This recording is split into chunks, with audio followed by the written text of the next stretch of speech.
অনেক কিছু চাননি এই সরকার করুক, যা চাননি সবই তারা করে ফেলছে। আপনি দেখেন না, মানে যার বিরোধিতা করেছেন সব তারা করে ফেলছে, যে কোনোভাবে হোক তারা অ্যাচিভ করেছে এবং তারা করে ফেলছে। সুতরাং আগামীতে এটা নিয়ে বানচাল করার এবং নির্বাচন নিয়ে কোনো কিছু সুযোগ পাবে না, ভোটে নির্বাচিত হয়ে আসতে হবে। অতীতের বদনামের সাথে নতুন বদনাম যোগ হচ্ছে, একের পর এক যোগ হচ্ছে, এটা মাথায় রাখেন। মানুষের চিন্তা শক্তি এখন অনেক দূর পর্যন্ত সব দেখতে পায় ভাই। যে লোক ভাই উগান্ডায় বসে আছে না, সেও দেখতে পাচ্ছে গোপালগঞ্জের। যে পরিস্থিতি যদি কোনো রকম উলটপালট না হয় তাহলে নির্বাচন সময় মতো হবে। পরিস্থিতির উলটপালট বলতে যেটা বোঝাচ্ছিল নি, খালেদা ম্যাডামের যদি কিছু হয়ে যায় তাহলে নির্বাচন পিছাতেও পারে। এখন নির্বাচন পিছনের ব্যাপারে বিএনপি তো কখনো কোনো কথা বলছে না অফিসিয়ালি। কারণ বিএনপি তো 5ই আগস্টের পর থেকে নির্বাচনই চেয়েছে, তাই না? তারা এখন কিন্তু বলতে পারবে না যে নির্বাচনটা পেছানো হোক। আর এই মুহূর্তে যদি নির্বাচন পেছানো হয় তাহলে সবচেয়ে বেশি ক্ষতি হবে বিএনপির, জামাতের কোনো ক্ষতি হবে না। আসসালামু আলাইকুম দর্শক, বাংলাদেশের বর্তমান রাজনৈতিক প্রেক্ষাপট নিয়ে খুবই গুরুত্বপূর্ণ কয়েকটা ভিডিও নিয়ে আপনাদের সম্মুখে হাজির হয়েছি। দর্শক শ্রোতা ইতিমধ্যেই বুঝতে পেরেছেন যে আজকের ভিডিওটি কতটুকু গুরুত্বপূর্ণ এবং আকর্ষণীয় হতে চলেছে। দর্শক সবাইকে বলবে একটু ধৈর্য সহকারে নাসির বার্তা ইউটিউব চ্যানেলে ভিডিওটি আপনারা আজকে দেখবেন, কারণ অনেক গুরুত্বপূর্ণ কিছু বিশ্লেষকদের বিশ্লেষণ আজকে আপনাদের সাথে শেয়ার করতে চলেছি।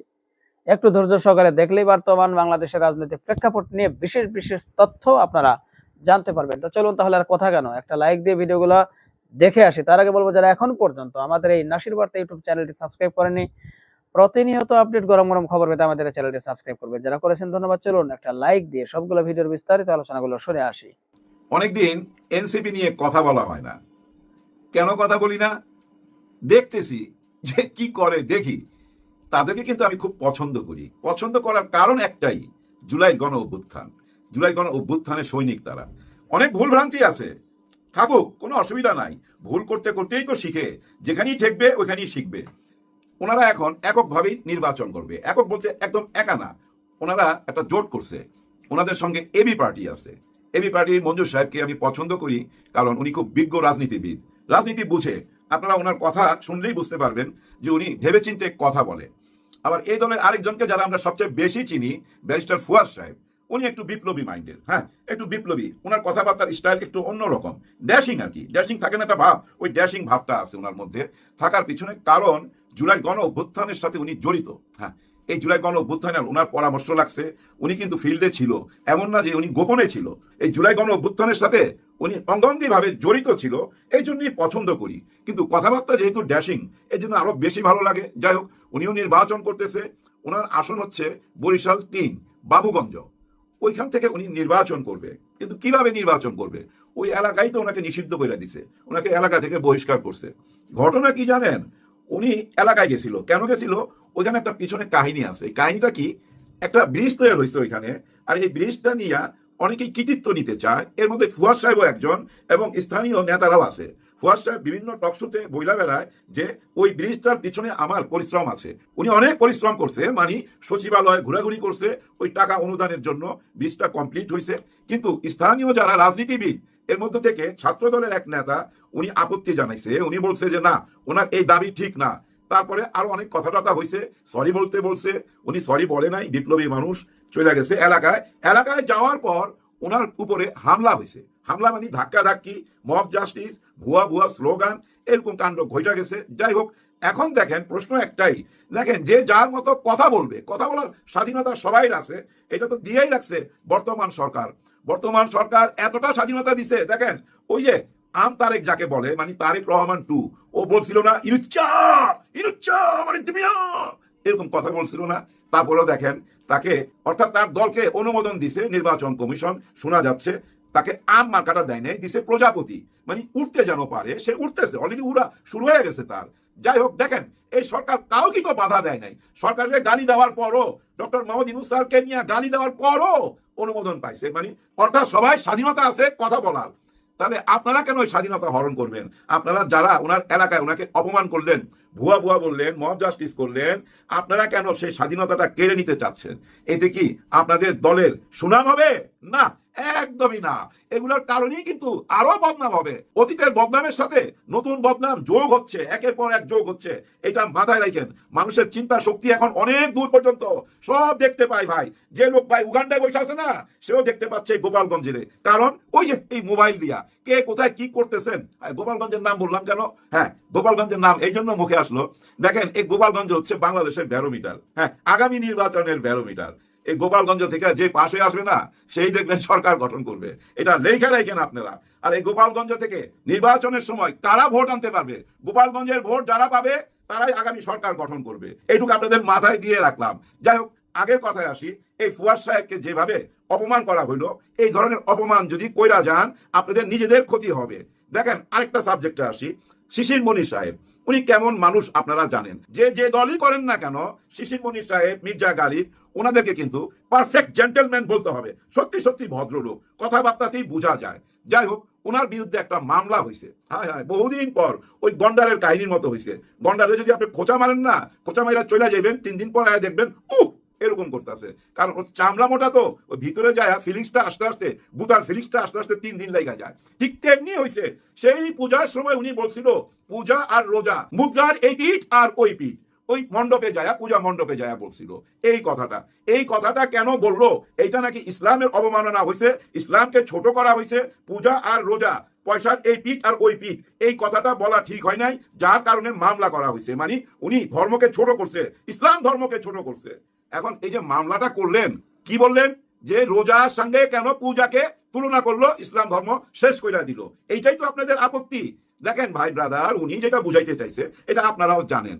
আচ্ছা, ধরেন আপনি আমাকে দাওয়াত করলেন, আপনার বাসায় আমি গেলাম, আপনার মা রান্না করলো। আমি খাইতে খাইতে যদি বলি আমার মায়ের রান্নার মতো আপনার হাতের রান্না, এতে কি আমার মাকে আমি অস্বীকার গেলাম? বা আপনার মাকে কি আমি মা বানায় ভালাইলাম? আমি তো একটু বলতেই পারি আপনার বাসায় যেহেতু দাওয়াত খাইতে গেছি। ঠিক তেমনি পূজা মণ্ডপে যখন গেল শিশির মনির সাহেব, উনি তো বলতেই পারে রোজা আর পূজা, পয়সার এ পিঠ ওই পিঠ, এতে দোষের কি?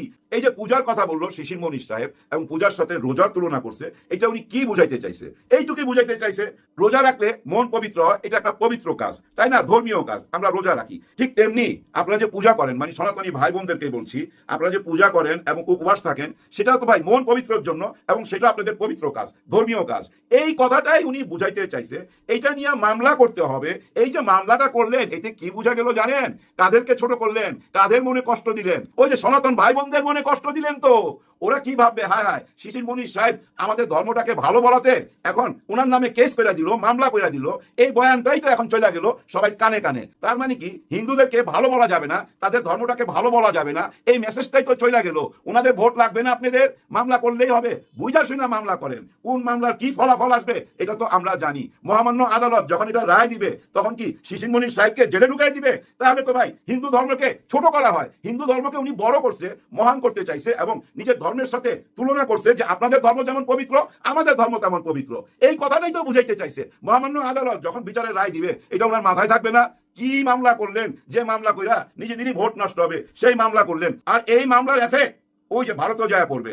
ভারতের সনাতনী ভাই বোনরা মনে করবে আমাদের ধর্মকে শিশির মনির সাহেব ভালো বলাতে, দেখেন কারা মামলা করলো। আসলে কারা মামলা করছে আমি জানি না, কারা এই ফাইন্যান্সটা করলো, কিভাবে মামলাটা হইলো। যাই হোক, এই মামলার রায়ের অপেক্ষা রইলাম। এই ব্যাপারগুলা, মানে এই যে ফুয়াদ সাহেবের ব্যাপার, এই যে শিশির মনির সাহেবের ব্যাপার, এই ব্যাপারগুলা নির্বাচনের জন্য হুমকি। হ্যাঁ, এমন প্রশ্ন চলে আসতে পারে, লেভেল প্লেইং ফিল্ড কোথায়? এই যে ফুয়াদ সাহেব তার এলাকায় ঢুকতে পারতেছে না, এলাকায় ঢুকলে ভুয়া ভুয়া বলে, মব জাস্টিস হয়, তাহলে লেভেল প্লেইং ফিল্ড হইলো?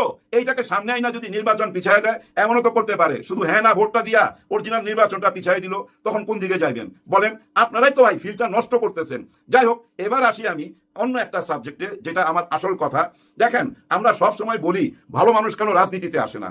সত্যি তো ভাই, গত 54 বছরের ইতিহাস দেখেন, ভালো মানুষ খুব কম ছিল, না যে তা না, কিন্তু ছিল একেবারেই হাতে গোনা। কিন্তু ভালো মানুষ কেন আসতে চায় না? কারণ কি? আসতে তো হবে, না আসলে ভাই রাজনীতি শুদ্ধ হবে কিভাবে? কথাটা কি বলতে চাচ্ছি জানেন? দেখেন, জামাতে ইসলাম কিন্তু ভালো মানুষ খুঁজা বেড়াইতেছে ওনাদের রাজনীতির জন্য। ওনারা কিন্তু বারবার বলতেছে আমরা আরো চমক দিব, সামনে আমাদের আরো চমক আছে। এই চমকটার মধ্যে এখন সবচেয়ে আলোচনার শীর্ষে কি জানেন? ভিতরে ভিতরে কিছু প্রকাশ হয়েছে।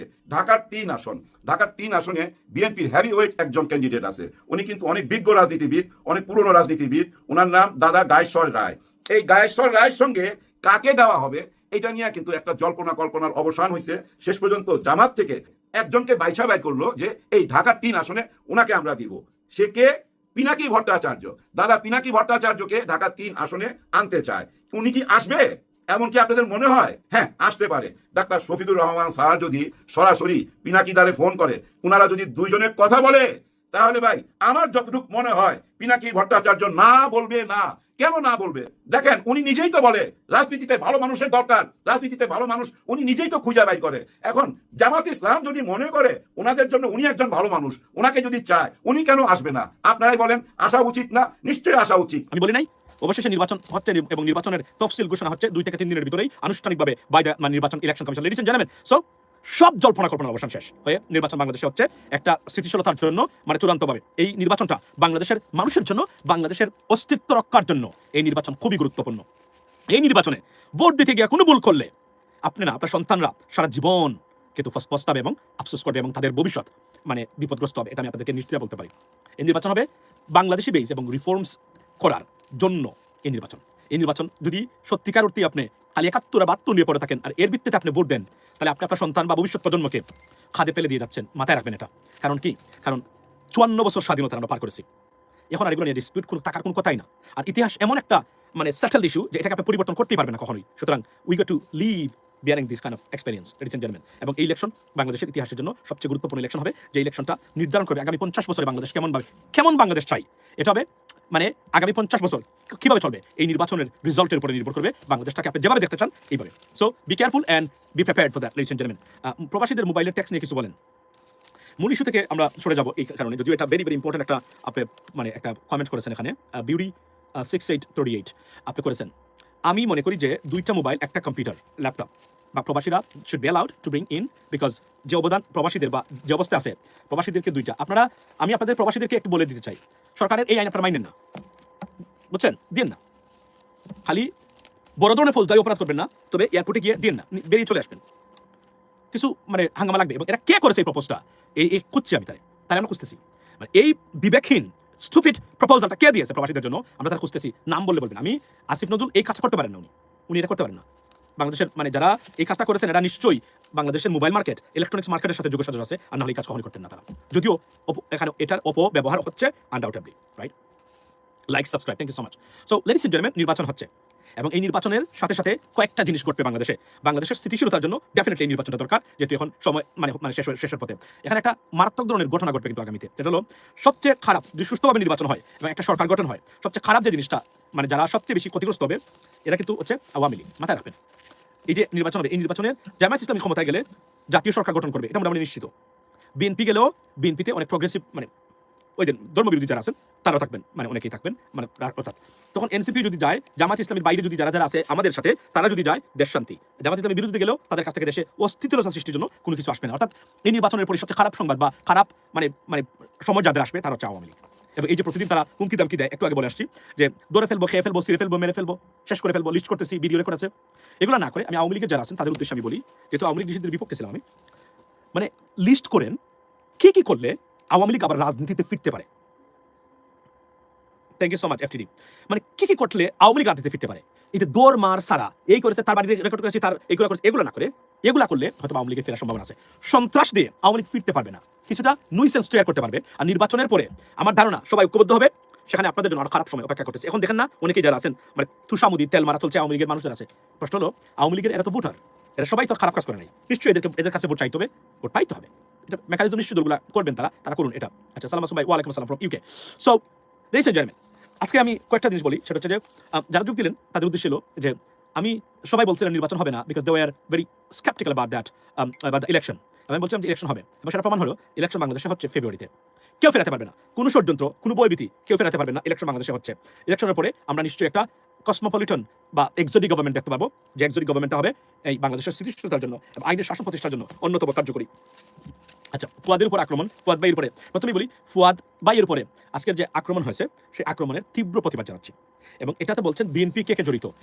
I was taken অ্যাবাক when I came to know যে বিএনপির অ্যাক্টিভিস্টরা এখানে জড়িত। আমি মনে করি সেটা আওয়ামী লীগ, কেন না আওয়ামী লীগের এরা লিস্ট করেছে, অনেকেরই এর মধ্যে আমাদেরও আছে, লিস্ট করেছে তারা কার কি করবে, কার কি ছিড়বে, মানে ছিড়বে তারা, মানে বিভিন্নভাবে চেষ্টা করবে তারা ডেফিনেটলি। বাট এটা আমি মনে করি আওয়ামী লীগের চিরতরে নিশ্চিহ্ন নিশ্চিহ্ন হওয়ার একটা পথে তারা অবলম্বন করে যাচ্ছে এই ক্ষেত্রে। কারণ সন্ত্রাস দিয়ে রাজনীতিতে পুনর্বাসিত হতে পারবে না আওয়ামী লীগ জীবনেও। এটা almost inevitable, right ladies and gentleman. So শুনুন আমি আপনাকে বলি, এখন শুনি যে কে জড়িত। এটা একটা এই ঘটনার তীব্র নিন্দা এবং প্রতিবাদ জানাই।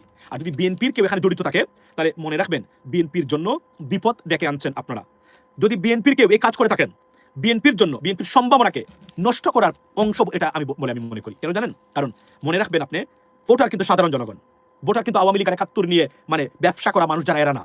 ভোটার হলো সাধারণ জনগণ। সাধারণ জনগণ সব দেখছে। এটা টোটালি বিএনপির বিপক্ষে যাবে এই ঘটনাটা। আমি বিএনপির নেতৃবৃন্দ, বিএনপির অ্যাক্টিভিস্ট যারা আছেন বাংলাদেশ জাতীয়তাবাদী দল, তাদের উদ্দেশ্যে আমার বক্তব্য একটা, এমন কিছু কাজ করবেন না যে কাজ করলে আপনাদের ভোট মানে কমে। মনে রাখবেন ভোট হবে কিন্তু। আমি ইলেকশন কমিশনের অনেকের সাথে আমার দেখা হয়েছে, প্রধান নির্বাচন কমিশনার থেকে শুরু করে যে ব্রিগেডিয়ার জেনারেল আবুল ফজল আছেন না, Sanaullah, this guy is so tough. এই লোক নির্বাচন কমিশনে থাকা অবস্থায় নির্বাচন বানচাল করা, নির্বাচন নিয়ে ২ নম্বরই করা নির্বাচন কমিশন থেকে, it's not possible. This guy is an iron man, serious tough guy. Army লোক, definitely serious tough gentleman, trust me. এই লোক সিরিয়াসলি কমিটেড এবং ইন্টিগ্রেটেড। তার ওনার কি বলে এটাকে, যেটাকে যে ইন্টিগ্রেশন যেটা এবং কমিটমেন্ট এটা নির্বাচন এবং জাতির জন্য, এটা আনবিলিভেবল। আই মেট হিম, আমার সাথে কথা হয়েছে, কথা হয়, আমি বিশ্বাস করেন ওনারা এতটাই কমিটেড একটা নির্বাচন দেওয়ার বাংলাদেশের মানুষকে।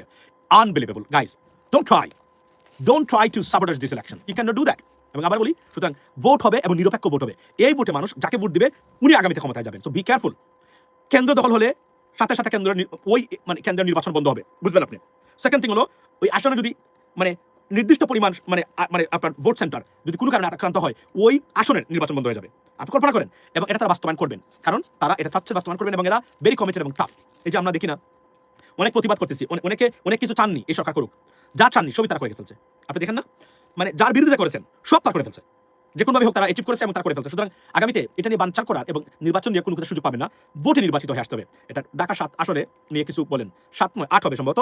ডেথ, এই আপনার গ্রুপ অফ ডেথ যাকে বলা হয়, আপনার সাদিক কাইয়ুম এবং আপনার কি বলে এই যে ওসমান হাদি সহ যারা আছেন তারা, তাদের ব্যাপারে আমি নিশ্চয়ই বলতে, বিএনপি নিউ আওয়ামী লীগ। আমি এতটুকু বলি, আপনারা বিএনপিকে বিপদে ফেলছেন।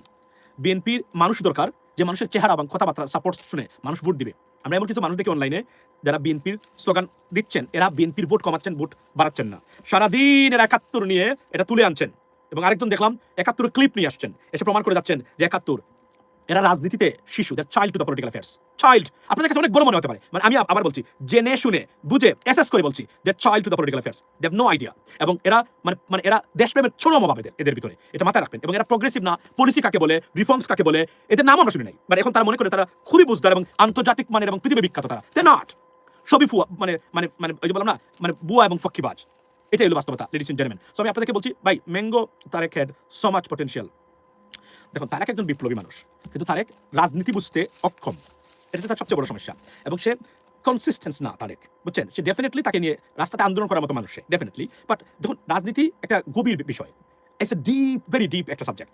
এটা বোঝা সবার জন্য সম্ভব না, প্রচুর খাবার লাগে রাজনীতি বুঝতে গেলে, পলিটিক্যাল অ্যাফেয়ার্স বুঝতে গেলে। আপনি তো, আমরা যেটা মনে করি রাজনীতি যারা করেন 98% দেনা পলিটিশিয়ান। তারা পলিটিক্যাল মানে একটা পার্টির নামে অ্যাক্টিভিজম করেন, মানে এই মানে মিছিল, মানে তোমার মানে আমার ভাই তোমার ভাই, আর ওই গিয়া মানে রক্তের বন্যায় বেশ যাবে অন্যায়, রাজপথ সারি নাই, বয় নাই, টয় নাই, রাজপথ চারি নাই, অমুকের বয় নাই, অথচ সে গোটা কি স্লোগান দিচ্ছে। দর্শক শ্রোতা, ইতিমধ্যে যারা ভিডিওটি দেখলেন, আশা করি অনেক কিছু জানতে পেরেছেন বা বুঝতে পেরেছেন। অবশ্যই আপনাদের মূল্যবান মতামত জানাবেন। আর হ্যাঁ, নাসির বার্তা ইউটিউব চ্যানেলের আমাদের নতুন চ্যানেল, আপনারা হয়তো অনেকে অবগত আছেন। তো সবাইকে বলবো, আপনারা এই নাসির বার্তা ইউটিউব চ্যানেলে সাবস্ক্রাইব করে আমাদের সাথে থাকবেন। তাহলে কেবল বাংলাদেশের বর্তমান রাজনৈতিক প্রেক্ষাপট নিয়ে সবসময় আপডেট নিউজগুলো আপনারা এই চ্যানেল থেকে পাবেন। আর যারা ইতিমধ্যে ভালোবাসা দিয়ে সাবস্ক্রাইব করেছেন, তাদেরকে ধন্যবাদ জানিয়ে আজকের মতো বিদায় নিচ্ছি। ভালো থাকবেন, পরবর্তী নিউজে হাজির হব। আল্লাহ হাফেজ।